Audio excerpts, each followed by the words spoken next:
Jaryd, it's super exciting to have you. I know the audience is super excited to hear about buying online businesses. They hear from me about growing online businesses. So I think you can offer a really cool perspective to a lot of different people. Yeah, I'm looking forward to chatting all things buying online businesses and whatever else comes up.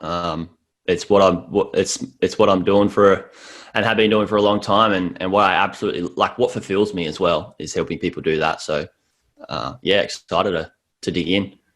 Yeah, and we chatted a little bit about like your travels and where you had been. So let's start at the beginning. How did you get your start as an entrepreneur and build this life where you could go from Mexico to Chile over the span of 18 months? Yeah, it wasn't a short, win and overnight success, to tell you that much. It was a long-winded process and very painful, as most entrepreneurs know. And that's the hardest part. If you can get through that stuff, then it does get easier, but you have to have that resilience. So it started probably, I've done a lot of travel, right? So I've been to every continent except Antarctica, and was probably did about 2, maybe 3 years traveling prior to starting my journey to buying sites. And that was really a big catalyst for me wanting to start making money online, because I hated going back to my job as a plumber.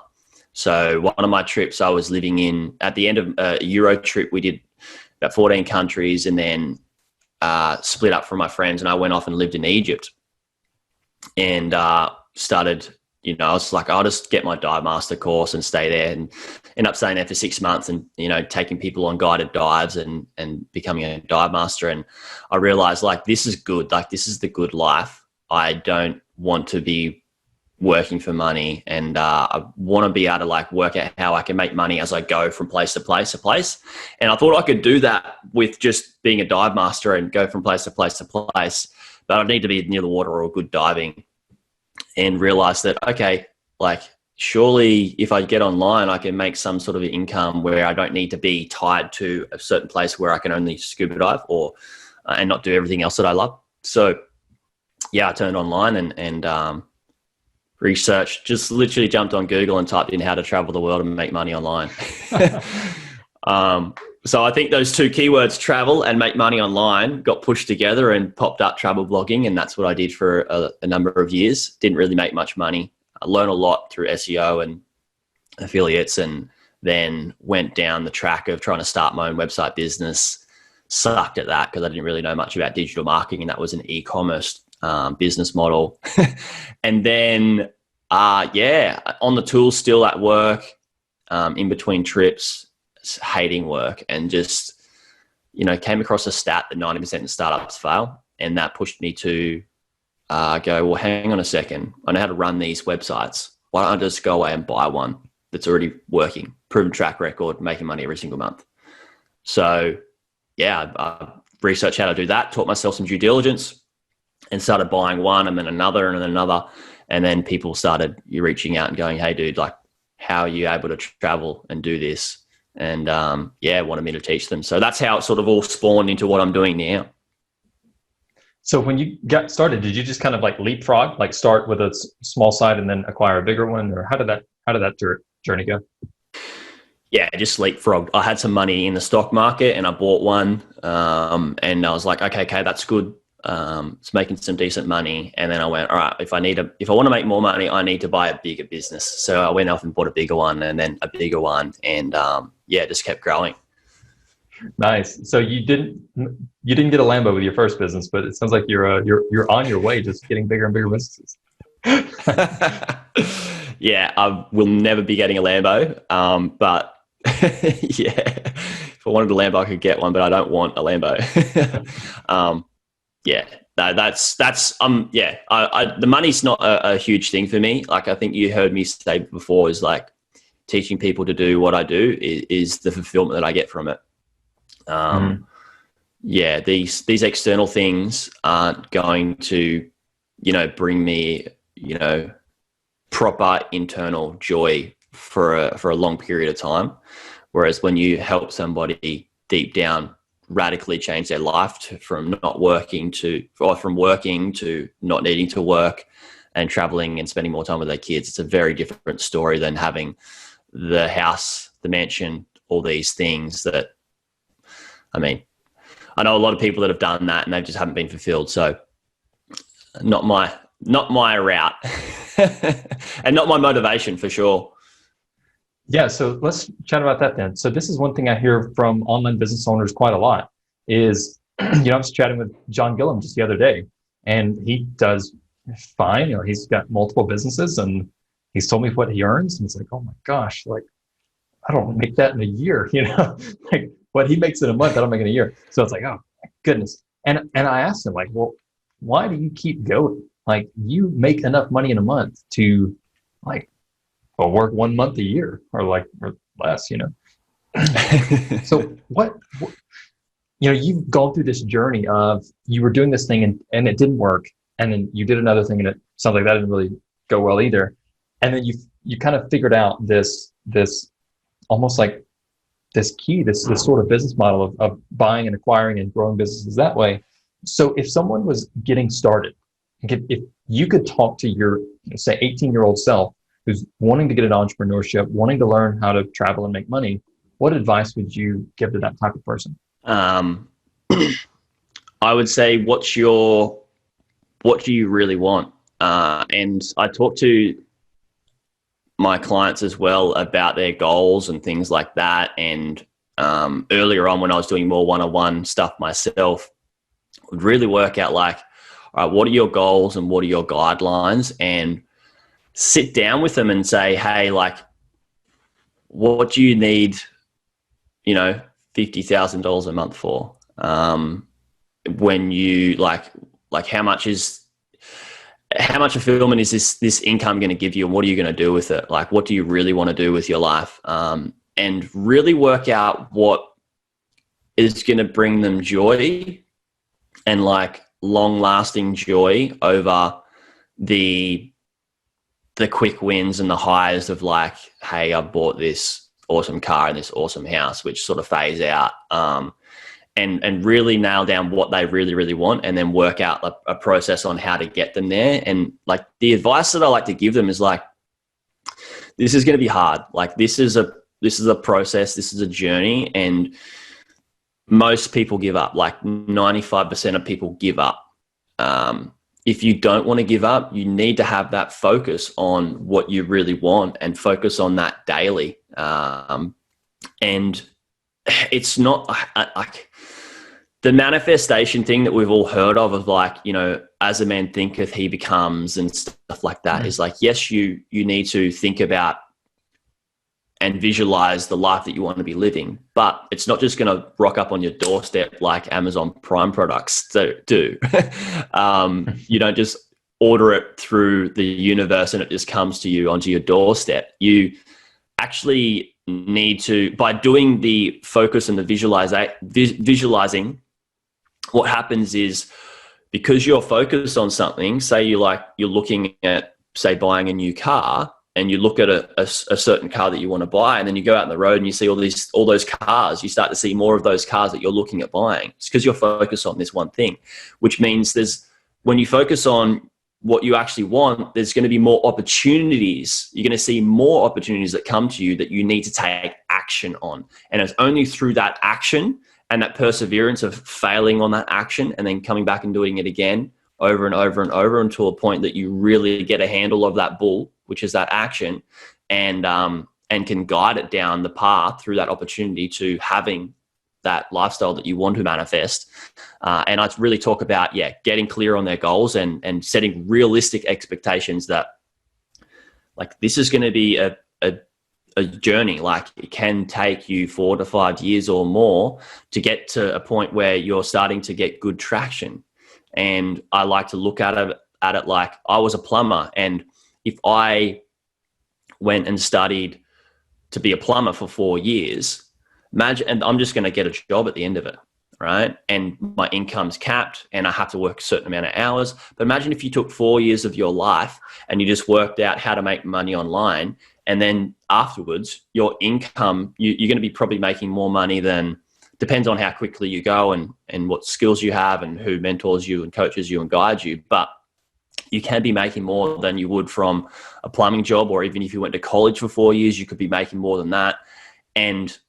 But you have to focus on it and yeah, I really like to set that expectation. Like, you see this fluff online of these overnight successes of people that have like, all right, I made $100,000 in this month, right? Which is a realistic thing, right? Like, it's very realistic to make $100,000 in a month, but it didn't take them 1 month to make $100,000. It probably took them 5 to 6 or maybe even 10 years of education, trials, errors, and failures to get to that point. So I really try to humble everybody as much as possible to understand, like, if you want this, be in it for the long term and get ready for the hardships, I guess.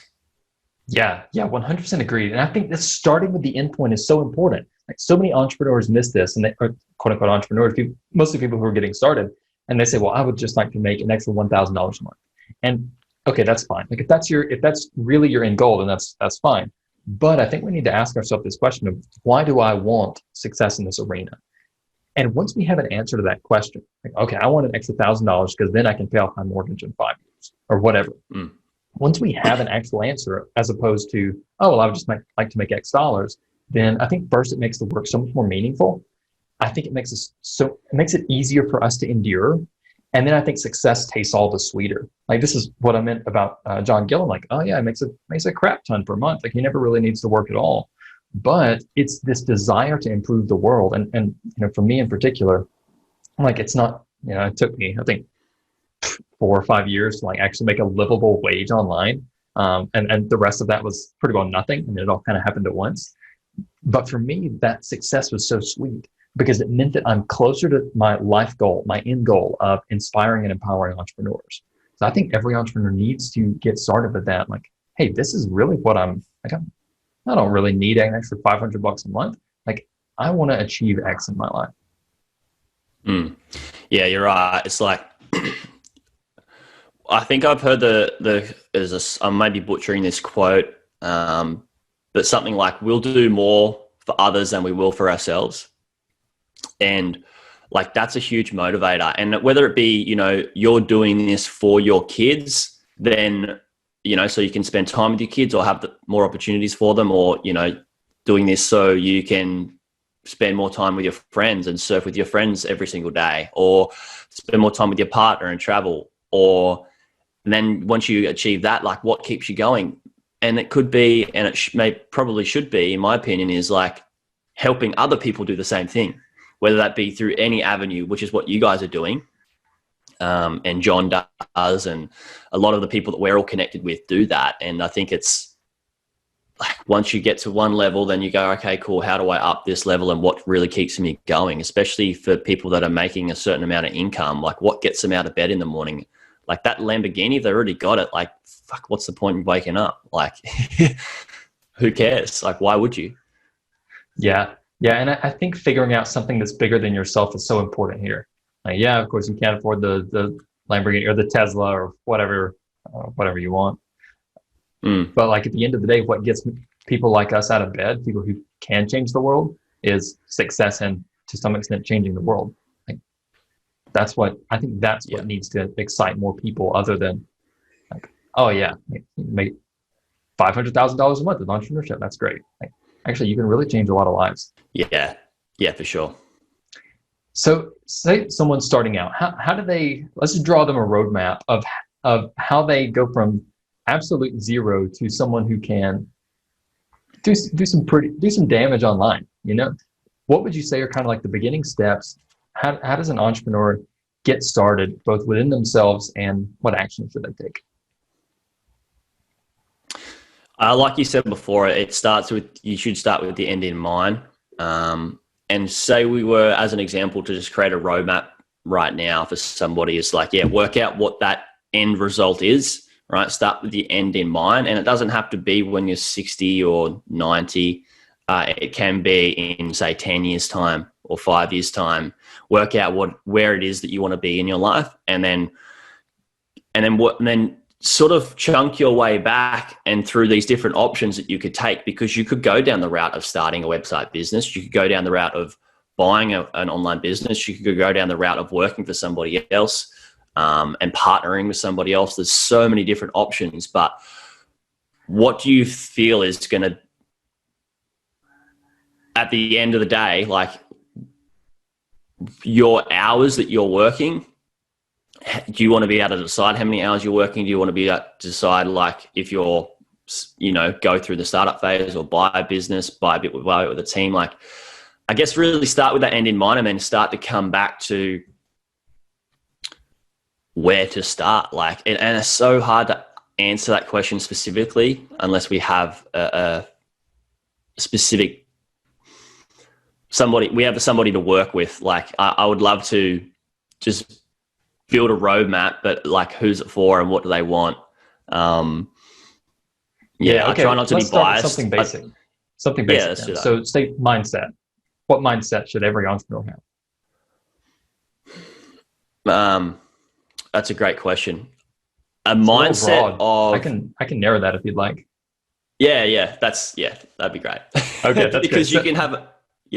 Let's do that. Mindset, lay it out. Good luck. So let's say, so I think we've already talked about kind of like the attitude towards the future. So failure is one thing that a ton of entrepreneurs struggle with.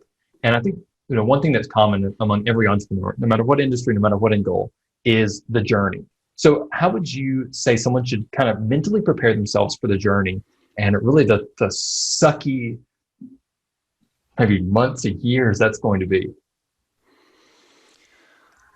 Emotional intelligence is my answer for that one. Is study emotional intelligence. Emotional intelligence is so good to help us really get past those hardships. Like, there's a book that's called, it's by Ryan Holiday. It's by this guy here, who's the Daily Stoic. This isn't the actual book, but it's by this guy here, Ryan Holiday. Yeah. It's called The Obstacle is the Way, and it teaches. Great book. Amazing book. It's just pretty much, I speak about this book so much that it's almost mandatory reading for anybody that's in my community. It's so valuable because it helps you understand that those failures and those hardships are actually awesome. Like, how do I put this? Let me give you an example. If you speak to my partner and even some of my friends and my family, like, and even people that are in my community, my group, I say, like, what am I doing wrong? Like, what do I suck at? What am I failing at? Give me feedback, right? So when there's a problem, like, because I'm a huge problem solver, that's one of my archetypes. Like, I'm a huge problem solver. It's like, please let me know what that problem is so I can solve it and I can be better. I can become a better human being and do better in the world. And I think that without that level of emotional intelligence, people will take it to heart and they'll take that on, and they can also physically take that on as well. And that can turn into discomfort and dis-ease, right? So that can really start to slow our progress down. And when we don't understand that these failures are there for us for a reason, then we're just, we take it to heart and we give up. And when we keep hitting a glass ceiling or keep hitting a failure or making the same failure over and over and over again, what we're actually not doing is we're not stopping, reflecting back and going, all right, cool. This is something that I need to work on. How can I take lessons out of that? And I know that people have heard this all before, but it's really important to just go like I'm no human being isn't exempt. Like, I still have this where I'm like, all right, what am I doing wrong? Like, there's a problem. And like, if I have a health thing or if I have a financial thing and I'm like, I need to get past this crap. Like, I need to really go into that pain of like, why do I suck? Why am I failing at this?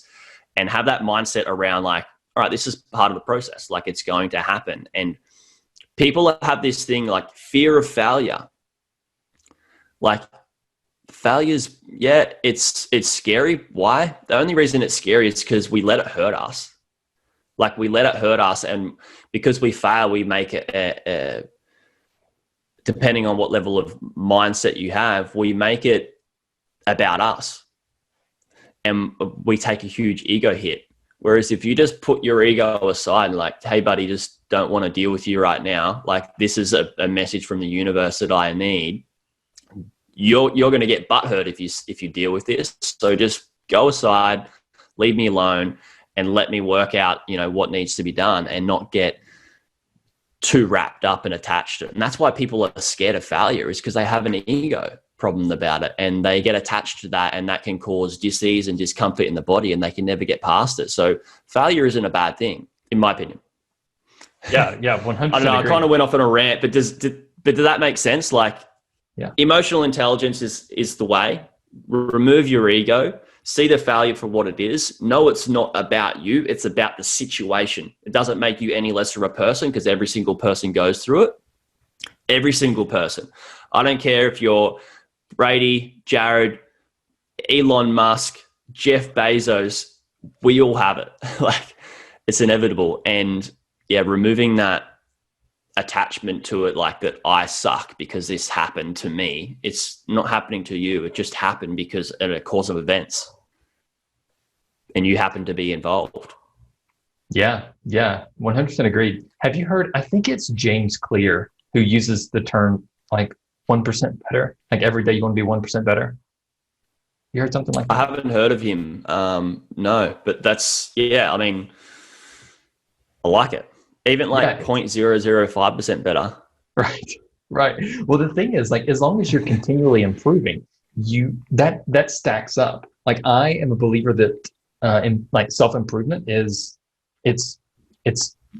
based on like percentages. Like, it's not really based on absolute values as much as it is percentages. And I find this in my professional life, that like the better I get at my job, it's because I'm moving leaps and bounds ahead of where I used to be. So if you can just improve like 1% each day, that ends up stacking. And, not in the next year, but in the next 4 years, 5 years, you're all of a sudden you're this dangerous machine, like really competitive in entrepreneurship and in business and whatever. And I think that goes back to what you were saying, like, you got to get your ego out of the way, and you got to embrace failure as opposed to run away from it. Yeah, for sure. That compounding effect is so powerful, and understanding that it is a compounding effect, and even just down to the little minute thing of like those small percentages. It doesn't need to be these big actions that you need to take. Like, I'm going to design a website today, or I'm going to like do due diligence on one business and learn how to do due diligence. That's a big action step. Like, even just something small of like having control of your thoughts and becoming conscious enough to have control over your thoughts, that stacked up and compounded can give you that, like just controlling that. Like, I'm going to decide to think about this for a certain period of the day. And you do that every single day. When we come back to like manifesting something or visualizing something, that can really stack up to you becoming more confident of having control over your thoughts. And then it can stack up to a point where you get to sit down on a couch for half a day and just think about business solutions and problems, which is what I do. Is if you look at my calendar, I have a time frame cut out that says thinking time, where I sit down and I consciously think about things. So that didn't happen in, a year. It happened after multiple years of, those small little minute, consciously carving out time and consciously deciding to think about what I want to think about. That stacked up and compounded over time can really make a massive effect. And that's just using your brain in thoughts. Imagine those small little actions of like, right, I'm going to learn today, I'm going to learn which website hosting company I could use. Something super small. And then the next day or the day after that. And I think you're so on point with just the small little things. And like you said, in the last year or like the last 2 years, you didn't start earning an income, but now it's just like, it starts to get that hockey stick growth. And it's the same with that compounding effect of any positive thing you do towards a direction that's going to help you get towards your goal. Do you feel like there's anything you've done to like learn or to improve yourself you feel has had kind of outsized rewards or returns for you?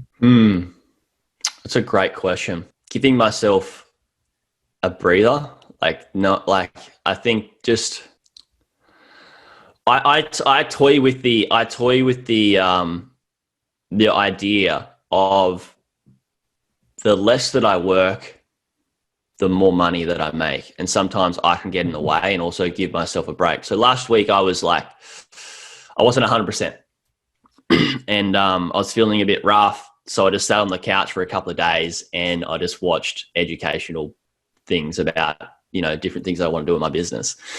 And yeah, it was a great week. It was financially a great week. It turned out to be just a good week all round, despite being sick, because I just got out of the way. And I think just giving yourself a bit of a break, giving yourself time, giving yourself space, and realizing that you're just a human being. I know it sounds weird and corny, but it's not like one book that just like gave me this massive like trajectory that just like outweighed the time frame of me reading it, with the amazing result. I think like self-love is what it really comes down to. And what I'm trying to talk about here is like, yeah, self-love, that those little things of self-love that I do for myself has helped me so much, to a point where like I used to work so hard. Like I used to be that guy that was like, I worked myself sick. Literally, I went and worked so much that I got glandular fever and I didn't even freaking know. And I found out years later, which really fucked me up. And just, yeah, I think to answer that question, the small thing that that has really helped me get, huge growth has been the self-love. That's for me personally. And it could be different for everybody else. But that would be my answer for sure. You mentioned making more money the less you work. Do you feel like what is the balance there? So say someone who's getting an entrepreneurship or who has a business, I think they need to put in the grind before they can do that. What are your thoughts? Yeah, you do. Yeah, you definitely do need to put in the grind. I look at it and like, yeah, you need to get through a lot of the fluff. Like you need to try a lot of stuff to really go, all right, this is before you can start to carve out your lane. Because yeah, there's so much information out there that it can just like, all right, I'm going to try a million different things. And you do, and then you see like, all right, that didn't really work. And you start to get magnetized towards what is your lane and what you need to carve out that's going to be right for you and the direction that you need to take. And the only way that you can do that is just to try heaps of stuff, just to try heaps of shit. And yeah, that can cause a negative effect like it did for me. Like I can just, even like when I just want to do more and more and more now, like, because that's my natural tendency that I've learned for so long over a period of time frame. Like I got to keep trying these different things to just make it all work. And now I'm like, all right, I'll think of like, I still do this. And this is what I do with like one of my business partners. I think about like so many things during the week. I'm like, I could do this, this, and this, and this. And after I have a chat with him, I'm like, all right, fuck, just stick to the basics of what I'm already doing, because it's just going to distract me and just destroy my business or whatever it is, unless there's one really cool thing that does work. So I think you do need to get through that stuff and then slowly taper that off once you've started to carve out your lane of direction of what's working for you. And then that becomes more about of a focus thing, like, where your focus goes, energy flows type thing.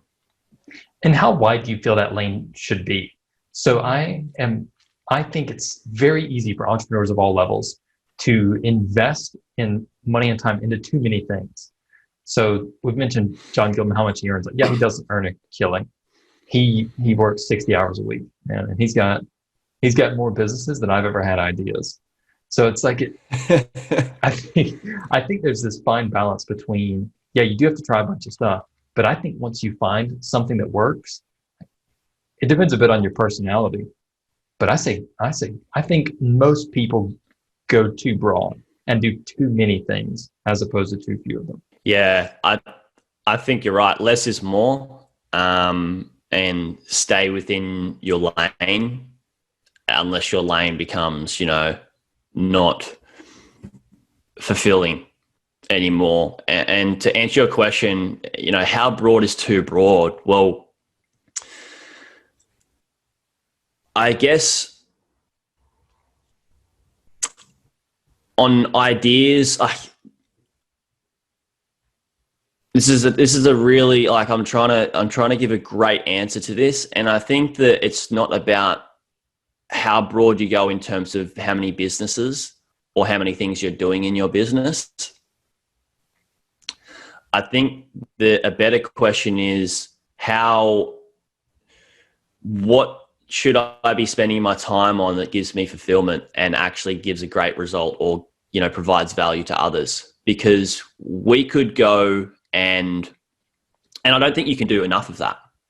Like, I don't think you can get enough or you should stop working on fulfilling yourself and adding value to others, like at the same time. But I think if you start working on things that are taking away from your fulfillment and what you actually like and your energy, and it's not adding value to others, then that's a clear sign that you should stop doing that and then get back into doing what does fulfill you. So a part of, like, what we talked about before we opened up the record buttons on this is I started going, all right, what's going to make me more, like, what really fulfills me in my business? And I wasn't doing one-on-one coaching anymore, which I hadn't done for a number of years. And what really I wanted to do was, you know, not just start another business or buy another business, which I can go away and do, but work on what really fulfills me, and that's doing one-on-one coaching. And it's just a small thing. So I opened up a mastermind and got a bunch of people in, and I'm like, this is what I love more than anything right now at the moment, is like working with people one-on-one. And if it was for me to go away and buy 10 businesses, which is going to, like, just make me a dollar figure, and then I'm going to have to, like, run those businesses myself and do all this sort of stuff, that's going to just take me away from, like, what actually gets me excited and gets me out of bed in the morning. And I think, to answer your question, it's really more like, for how wide is too wide, it's like whatever is outside the width of your fulfillment shouldn't be in the zone of, like, work on this. Man, really well said. So let's move into kind of your current portfolio, what you got going on. So you're teaching people to buy online businesses, and that this produces outsized returns. So you got your start with this, you know, by buying your own businesses. What do you think is beneficial in regards to buying versus building? Wow, this is my whole message. That's such a good question. Buying versus building. Now, I try not to, I'm very biased towards buying a business. As you know, my whole life and business is built around this. But I want to be realistic and open about this for your audience, in a sense. Yeah, and one of my businesses builds businesses. So if you say too much, I'm just going to cut this whole part out.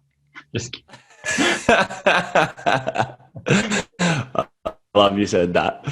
Okay, wow, pressure's on. No, this could be really cool for your business. It does help people build businesses. So I believe if your goal is to make money online, and your reason to make money online is to have more time with your friends, your family, your kids, and do things that you love, and I believe it's if your main goal is just to make money, is to buy a business that's already doing it. Like, you just buy an income generating machine. Why? Because maybe you're not passionate about that business, but that's okay, because it's a tool to give you the lifestyle that you want. But the caveat is that if you are super passionate about an idea or a movement or a business that's going to be not only fulfilling to you, but also provide massive value, and you could see yourself doing this for 10 years or more, then I believe start it, because you're not passionate about it. It's going to tick all the boxes that I've already been talking about with you. And you're going to give yourself a good time frame to get things working. You're going to have that period where you're going to go through the ups and the downs and the failures, what's sticking, what's not sticking, and you're going to get through crap to a point where it starts to make some decent money for you. Now, the reason I say this is because 90% of startups fail, right? This is why I decide and tell people to like buy something that's past that 90% failure rate. But if you're passionate about something enough, you should be in that top 10% that you'll do whatever it takes to pass that 90%, because you're going to work on it for a number of years, more than 10, and it's what you love. So that passion is that passion is the main thing that's going to help you get past that 90% failure rate. And that's in my opinion, the only reason somebody should start a business. My opinion. Yeah. And that's okay. You're just wrong. So I'm just kidding. No, I agree. Have you heard of a guy named Walker Deibel? He's a broker for Quiet Light. Okay, he wrote an amazing book called I have. Yeah, okay. So his book is Buy Then Build. And it's all about, do you know him? Yeah, I've heard of this guy, yeah. Yeah. Dude, brilliant book. And it's all about the benefits of skipping this 90% failure rate, which is a serious problem, right? Like, failure is great, but if you can not do it, it's better, right? So I think that's it. I think that's a huge problem. But what do you say to someone who, say they've got $50,000 to invest, they want to buy an online business, they've never done this before. Like, they've got quite a bit at stake here. How do you mitigate the risks of buying something like that? Yeah, it all comes down to due diligence. Such a great question. Is learning how to do due diligence. And through this due diligence period, there's so many second and third order consequences that stack up to a good compounding effect of a great knowledge base.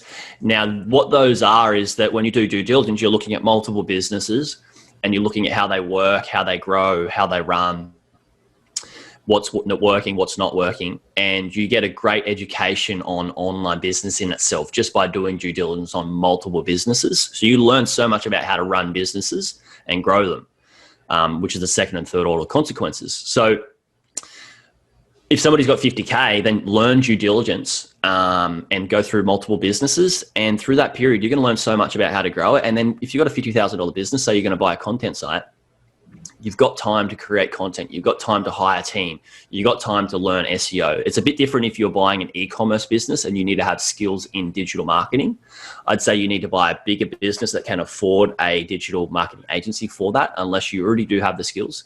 But yeah, I would say the main thing for somebody to do is go away and learn due diligence. And it's just that education within due diligence is outstanding. And I think, yeah, and you're right. So if this is one of my sticks with telling a lot of people to buy a business, is that coming into any new business, there are always problems that you are unaware of beforehand. And I think even good due diligence doesn't 100% solve this problem.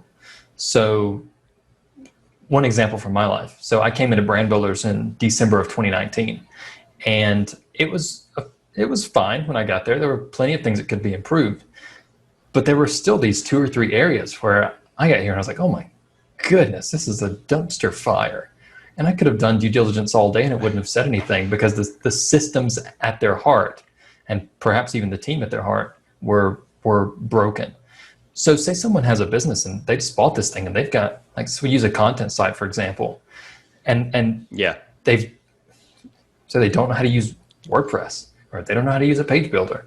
Or how do you recommend that someone kind of deal with these problems that are just unforeseeable from day one? Or first, would you even agree that those are there? Those are present.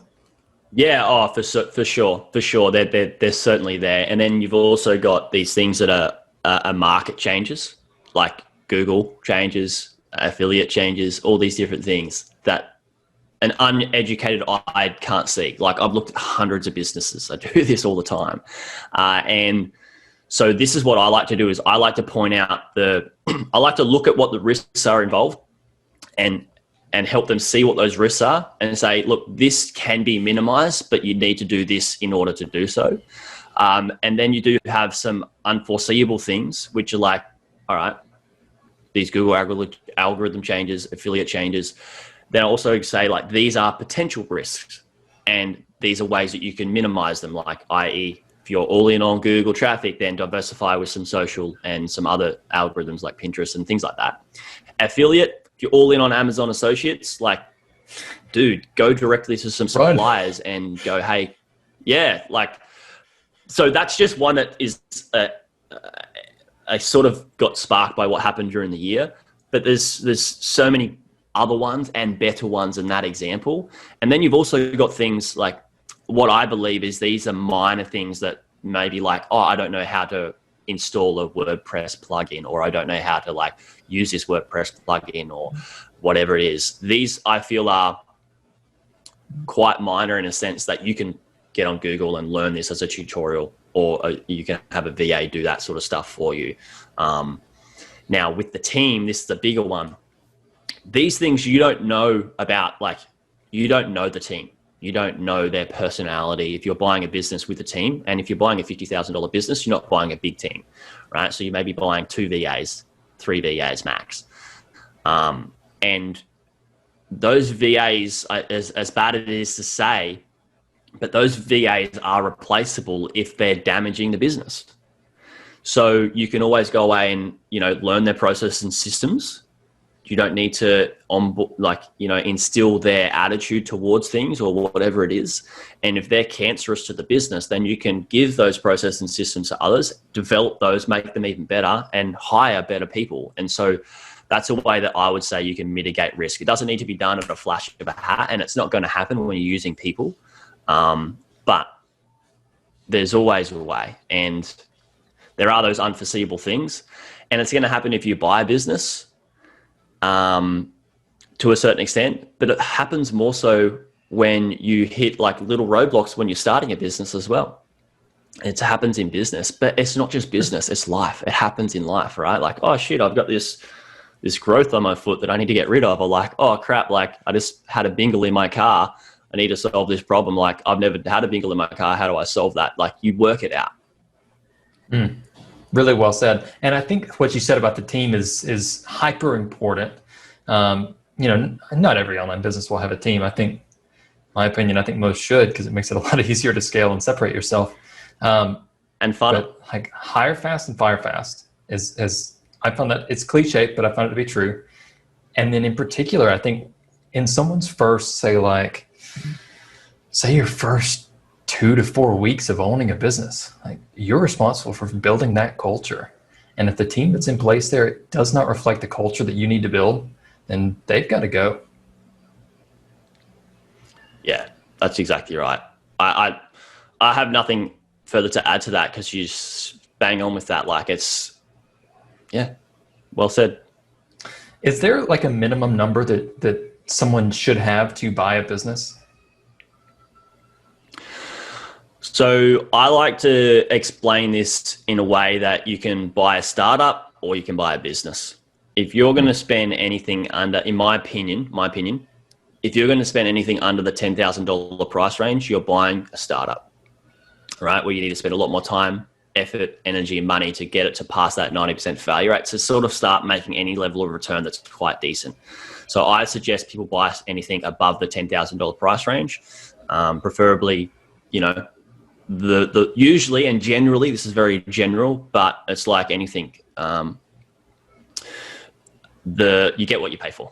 Yeah. Okay, so it's about to take a drink. Better not if it's back to me. No, have your drink. Sorry.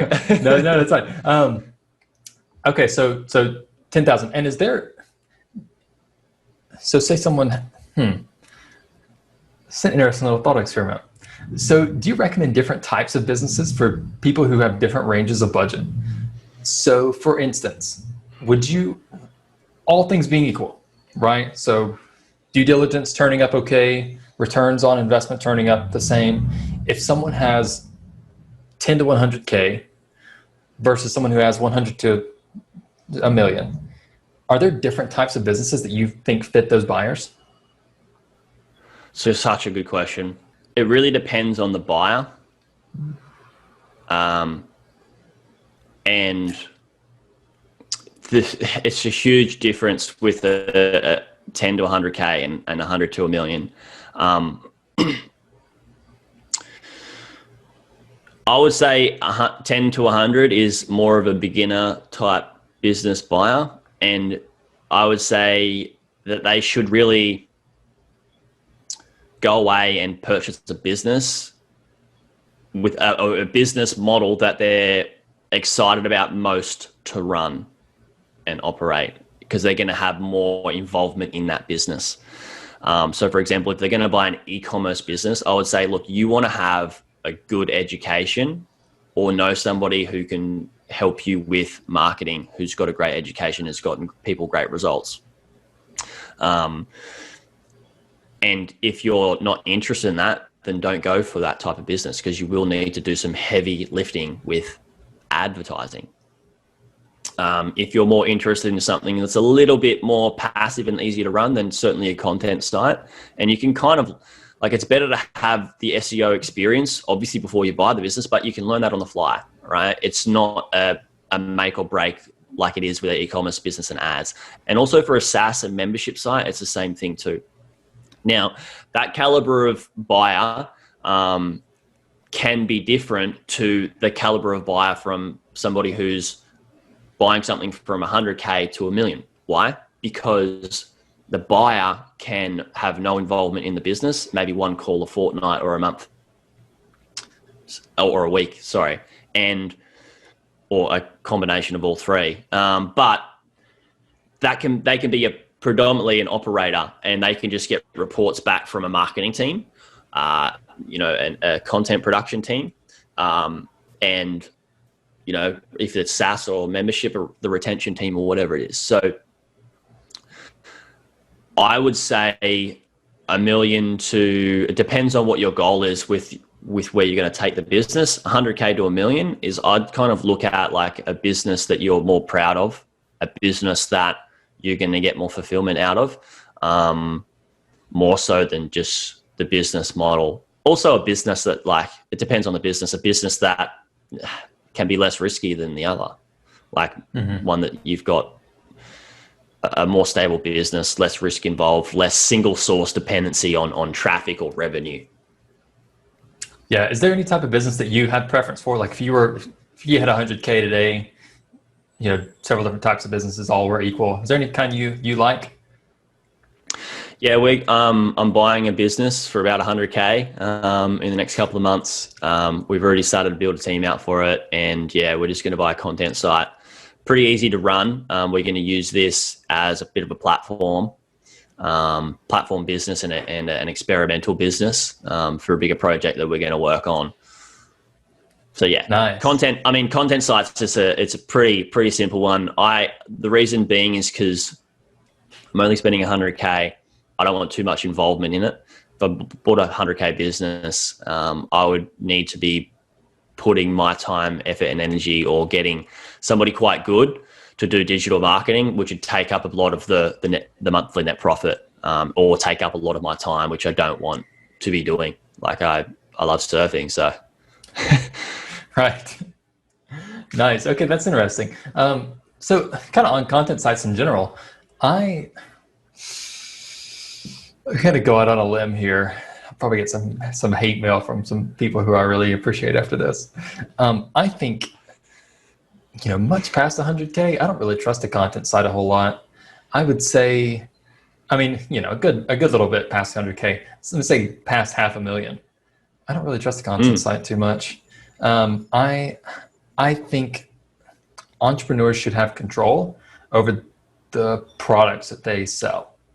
So are you familiar with a guy named MJ DeMarco, The Millionaire Fastlane Unscripted? Yes, I've read his book a long time ago.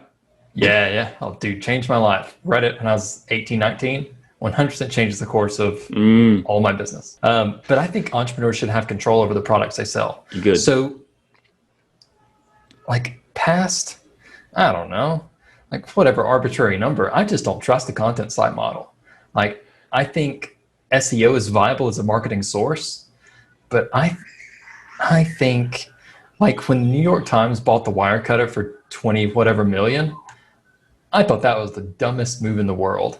Like I think affiliate stuff, ad stuff's great to get started, but like if that's your whole source of revenue, you've got a $500,000 plus asset. I think there are just way too many risks going on there. I totally agree. And I tend to think about it a little bit differently in the sense that once a business starts making, or especially a content site, it's,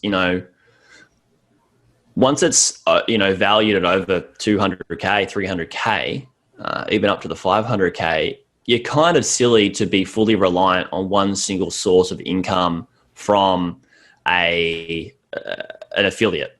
And even if you have a $50,000 valuation of a site, you're still stupid and silly to have one single source of income or one single source of traffic generation. Now, once you start to grow and get bigger, then the income that you get from this business, say a 200 to 300 or say 200 to 500K business, you can put that income towards some R&D, research and development, into a digital product or a physical product and bolt that into your business. And you can grow that part of it or that side of the business which removes risk, right? And increases income and profit. And you can start to treat this content site not just as purely producing content, getting traffic, ads, and only affiliates. I'm huge on control, right? Having control in your business is so important. And like even control, like we talked about at the start of this, like having control over your thoughts, like that's where it starts from, and then put that into other things in your life. So yes, you're right that it's very risky. And if you just stick to content from 500K to $1 million, and producing content, like you don't really have much control over your business. And I believe it's better to expand that business in a way that can sell digital or physical products or services. And that's where you'd want to be heading if you haven't really expanded in that sort of range. Yeah, I think the trick is to use marketing channels as a tool as opposed to kind of the end goal in itself. So like we brand builders use SEO, like because we're good at SEO, so we write a blog. But like if Google shuts us off tomorrow, it doesn't really matter to us. Is there any kind of so I'm going to ask this question and then I can give you my example so that you know kind of where I'm going with this. Do you feel like there's any kind of traffic kind of acquisition method that's overpowered and underutilized? For me, I would say email marketing. Yeah, I couldn't agree more. Gotcha. Email marketing, 100%. Like, well, if you agree, you're right. So you've got, I love that. If you've, this is what frustrates me with a lot of content sites that I see, smaller content sites. They haven't instilled an email opt-in and started generating a list. It's not just a good way to remarket, but it's a risk minimization strategy and stuff it like it's not just the most underutilized and most powerful thing. It actually is your business. Like if we're talking about going back to control again, that is all you control, your email list. That's your business. So it is the thing. So you mentioned you're buying this 100K business. Are there any kind of fundamental steps that you recommend just blanket for due diligence when buying? Very blanket, yeah. Is this for a content site or for any type of website? Let's do any type of site, and then content site's fine. No, whatever. So there's 5 sort of areas that I like to touch on. Is you've got SEO due diligence. Well, I would call it traffic, right? SEO, traffic, digital marketing, right? Paid marketing. Then you also want to be looking at the financial due diligence. You also want to be looking at the having a seller's call, right? Which is really, really important. And then, so I've got SEO, so traffic, marketing, financials, seller's call. What am I missing here? Just had a brain blank. You're good. No, so we can go off of those real quick. So I think the seller's call in particular is really important. What do you discuss when you get on the phone with the seller though? So what I like to do is make sure I've done preliminary due diligence, and then I like to discuss the questions. I like to come up with questions that weren't asked from the broker or that the seller didn't ask themselves. and also the questions that the buyers don't know to ask. So I do a due diligence review. I review my clients' due diligence and make sure they ask certain questions to dig deeper into the red flags. So a red flag isn't like, hey, run away from the business. A red flag is like, I don't understand this. I need to understand this if I'm going to proceed. So ask questions about that. So those are the questions you want to be asking about the red flags, and then other things that you don't understand about the business. They're the main thing. So I've got a thing that we have the 21 critical questions list in my community that I give to people, and then questions based off that as well. And it's very dependent on the business you buy. So the seller's call is just super powerful. I think that's, if we're talking about in sense of buying a site, the most underrated and most valuable thing is the seller's call. Yeah, I think, I don't want to sound like a 60-year-old guy, but I think one-on-one conversations is so important. You're buying anything, Yeah, 100%. Gotcha. So say you are buying a content site.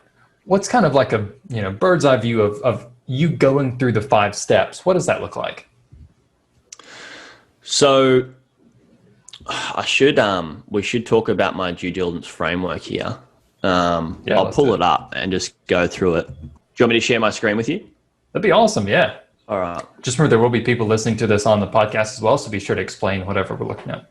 Yeah. So I'm not trying to plug this, but if people do want it, it's a free opt-in, and you can just go to my site and get it in the resources section. So, and what's this called? Sorry, it's called the Due Diligence Framework. It's an updated version. It's 2.0. Let me just see if that's the right. Yeah. Can you see that? Yeah, I sure can. Cool. So this is the Due Diligence Framework. It's version 2.0 that I give to people, blah stuff about me, reviews and stuff. So this is what we will go through. I'll just scroll through it quite quickly if I'm going to do a due diligence review. I'll get the general info, business model, URL, all that sort of stuff. And then we go through the traffic analysis, right? People dive in, they get Google Analytics access, and then they plug in all the details here so I can review it and they can review it. Tell us where majority of the traffic comes from. Is it like mainly from a couple of keywords, or is it mainly through just a couple of blog posts, which is quite important, bounce rate, time on page, all that sort of stuff. Then we do the SEO research. Okay, so you dig in, and I've got different links here, free links. So I prefer people to get Ahrefs or SEMrush access, which you know all about. And so they're the paid ones. If there's free ones here that I give people, like just little ones that they can use. So check out PageRank, domain authority, check out how the domain name is, site speed. Look at the keywords they've got ranked, total amount of links into the site, quality of links. Then we look at duplicate content. Is the site mobile friendly? Penalty checker and stuff like that. And then we go through the financials. Okay, so they tell me how much the business is, average 12 months in income, average 12 months expenses. Have they gotten proof of the financials? So this is really important. Proof of the financials isn't a screenshot, right? You need to have a seller's call and get a screen share, or get viewers access of the business's merchant account, right? And cross check that with the P&L that they're going to give you. That P&L is just usually an Excel sheet with a bunch of numbers. It means nothing until you cross-check it. Okay, so that's really important. Agreed. Especially when that's you're getting huge. Yeah. So then, is there any way the seller bringing an income to the business that we don't know of, or that hasn't been put down? And then the multiple, what you feel the business is valued at, what it's fair. Then we get into the marketing, how much they're spending, what's their CPA, CPL, all that sort of stuff. We also talk about email marketing, how many people they have on the list, what's their open rates and stuff like that. So go through that quite quick. And we do the competition research, which I forgot about to mention before. That's the one. Look at the top 3 competitors. What are they doing? What are they not doing? How can we, sort of add value to the site that we're looking at buying through that? And then workload, and then questions, list out all of the questions and answers that you would have to the seller. And then you can go through, and what I do, and just a quick snapshot, if I go through this whole thing, I review it and I say, you need to check this, you need to check that, you need to do this, that, ask this question. And then they have their own questions listed here. Then they have a seller call. So this due diligence framework is like, it's just a way to remove the stress and the necessary thinking of what questions do I need to ask and what information do I need to get about the business. So, yeah. Dude, this thing is valuable? comprehensive. Have you ever charged people money for this? No, just for the reviews. It's pretty in-depth. People can get this for free on your site. For free. Yeah. That's amazing. And I'm like, I get nothing if people get this. I'm not your affiliate or anything. Sorry, I don't charge. No, it's fine. Because at Brain Builders, we don't have affiliates. Or we have affiliates. We don't do affiliate programs. We don't join because we want people to think that our recommendations are genuine. So I get nothing if someone gets that. Dude, that thing is comprehensive. I'm really impressed at how good that is. Thanks, man. Appreciate it. My thing is I just love to give as much value as I can, especially free and also paid, to go above and beyond. That's the people that are winning in life are the ones that give the most value, I think. So. Yeah. I mean, how many people have Amazon accounts? Can you imagine how much value Jeff Bezos has provided to the world? It's just unbelievable. Yeah, crazy. So what's the link people can go to get that? Sorry, let me just, if you go to... And I'll put this in the description as well.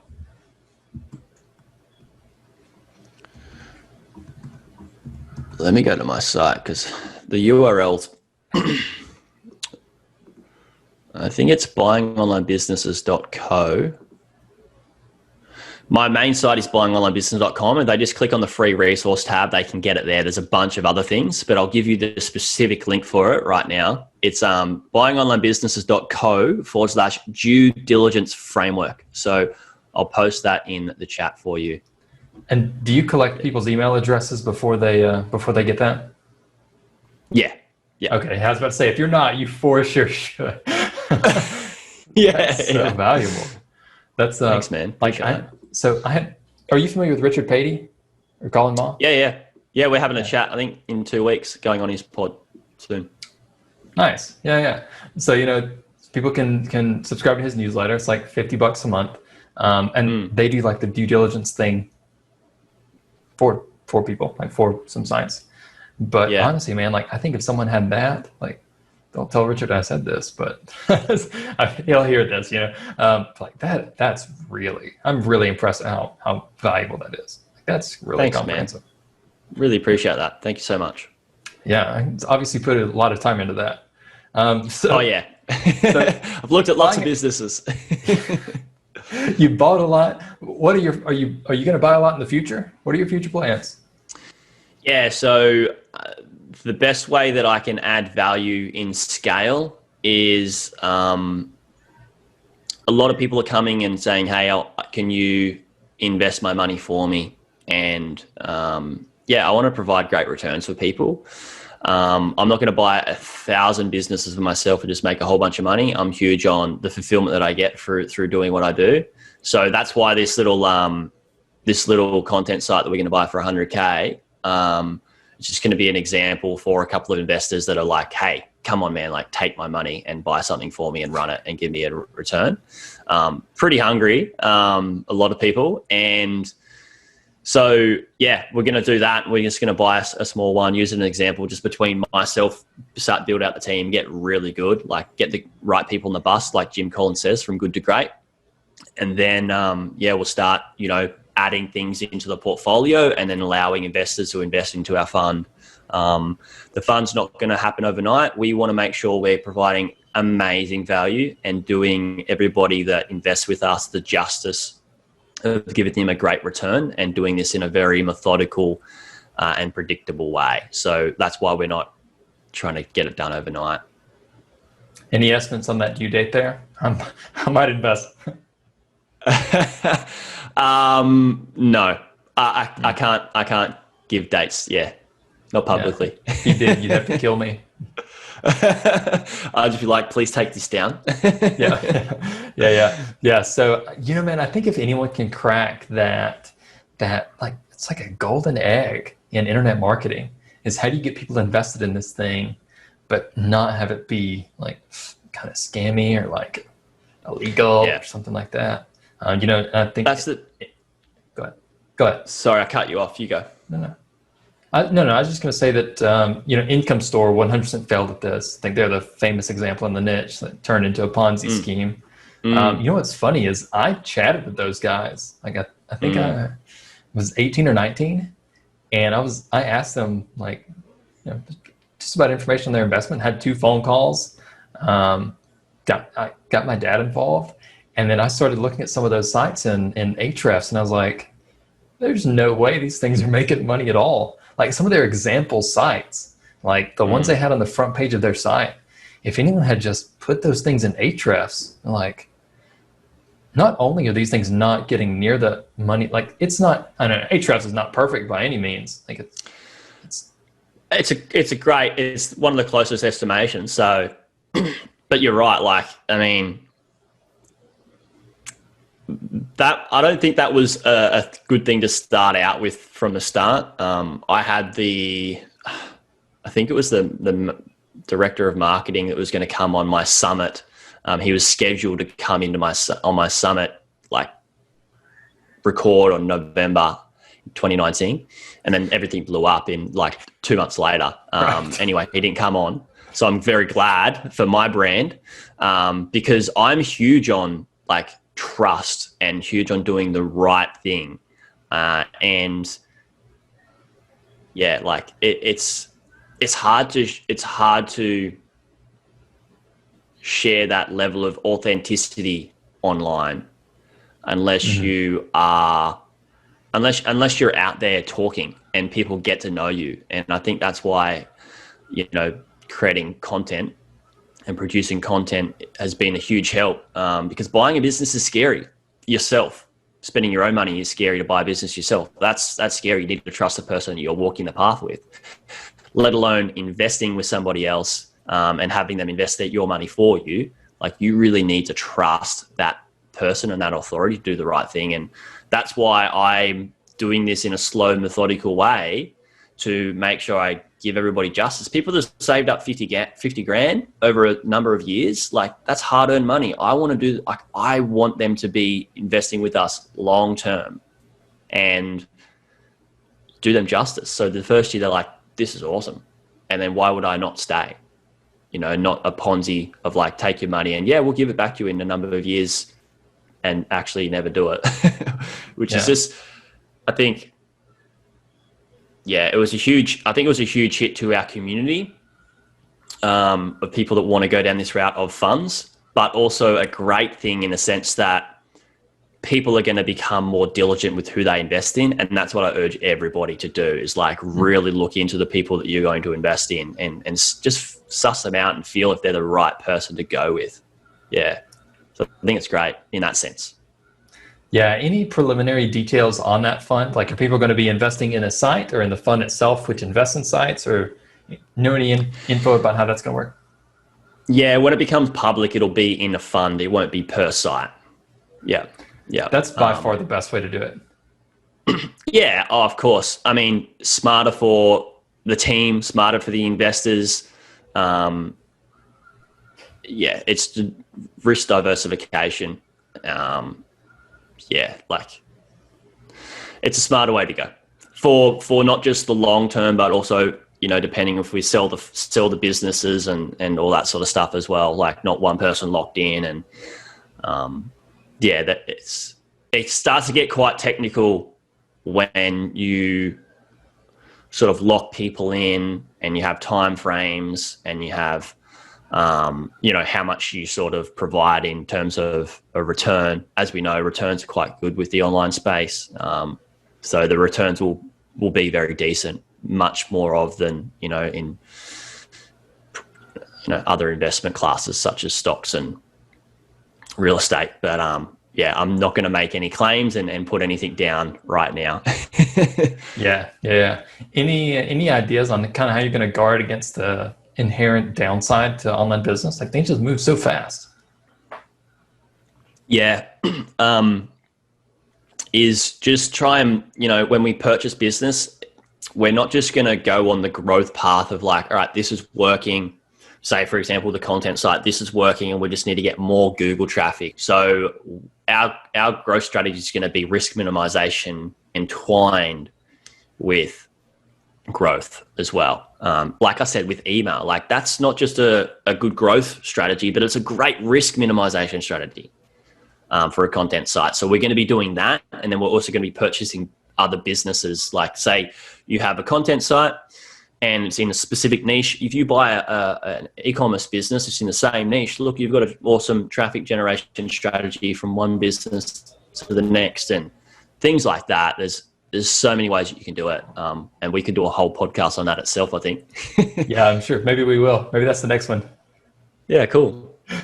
Be happy to. Awesome. Yeah, I think that's a great idea. I think that was one thing that kind of scared me about Income Store as well, is they were like a one-trick pony. Like it was all Google traffic, and they talked about how good they were at generating it, and turns out they weren't that good because they had a bunch of health sites. And going back to investing in the fund versus investing in the site, that's great because so for anyone listening, whenever if you invest in a fund that allows you to invest in a site and then they're the operator, then I think there's an inherent bias there that the operator won't focus on your site as much as they should, or they're focused on your site too much. So say you're doing the Income Store model where you spend $500K on a site, and then they've got 900 other sites they have to manage as well. And they're all owned by people who weren't them. So if you have one site that's doing what you think it should be doing, so say that $500,000 site's producing, $20,000 a month or whatever, then they let it sit. And then their resources and efforts go to improving the returns of the sites that aren't earning at all. So everything you're telling me about this fund sounds like it really solves a lot of problems and got some inherent risk mitigation and not depending on Google. And it sounds great to me. I'm down. So. Yeah. Thanks, man. You want to be on the list? yeah, please, for real. Please put me on the list. Yeah, cool. I'll get your email on there.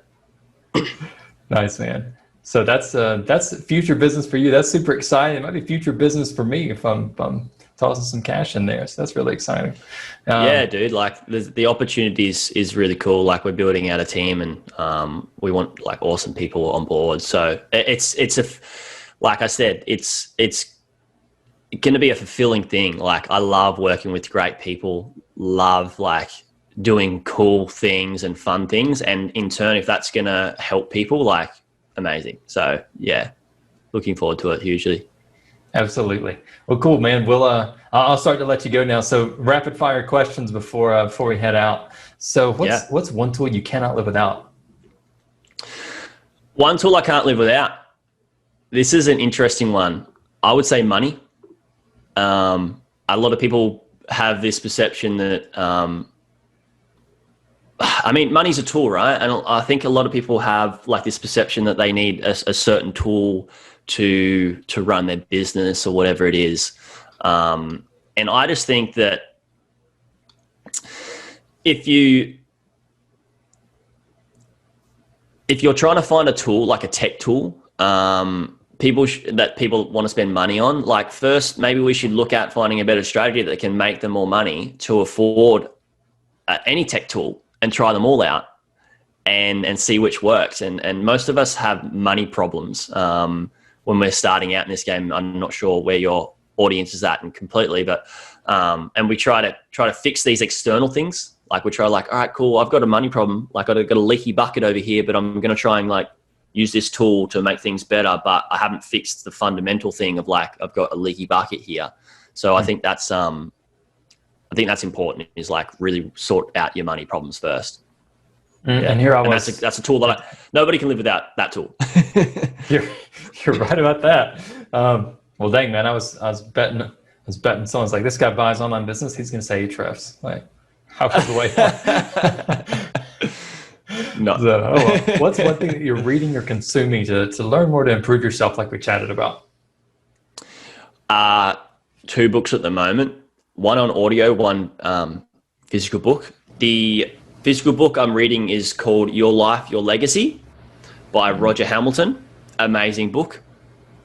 And he goes through the different archetypes of wealth creators. And then the other book is Energy Anatomy by Caroline Mays.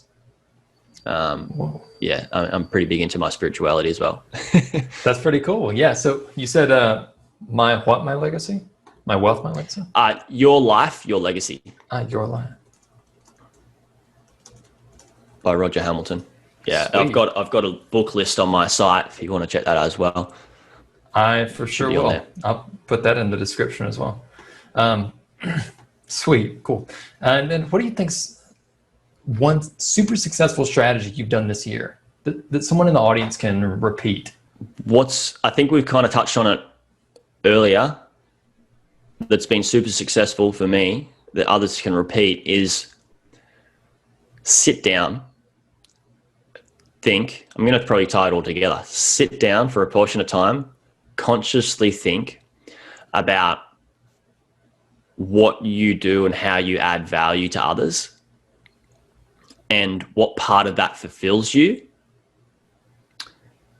and then lean into more of that and open up an avenue that you can do that in a larger capacity where you can fulfill yourself more and add more value to others. And the key trick here is what will be hard for you to do is to sit down and think about that, and don't just do it for a short period of time, but play on that for a while. It could be a week, couple of weeks to a month, and really go like, what do I love to do in my business or in my life that I could charge people money for, but the amount that I charge them for would give them a far better result than they could ever pay me.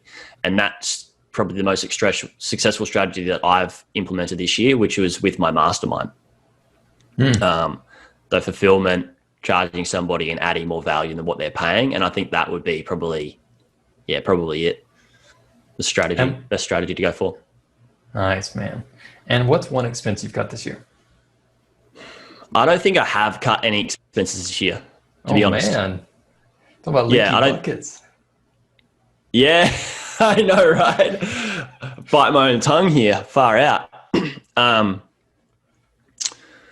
I did a huge clean out last year, actually, on tools. And this year, if not, I've got a quite, for anybody that's in business, you should know your numbers. You should have a good dashboard. I got a quite concise dashboard, and the tools that I have are great tools that are working for me. If anything, I spent more money this year on tools and stuff, just because I'm like, all right, cool, this is working. Maybe I need to put some more resources into that. So I don't think I've cut any expenses this year. Well, if it's a test, you failed that question. Yeah. Whoops. No, just kidding. And then, interesting question. Got it from Peter Thiel. What do you think is a great business that doesn't exist today?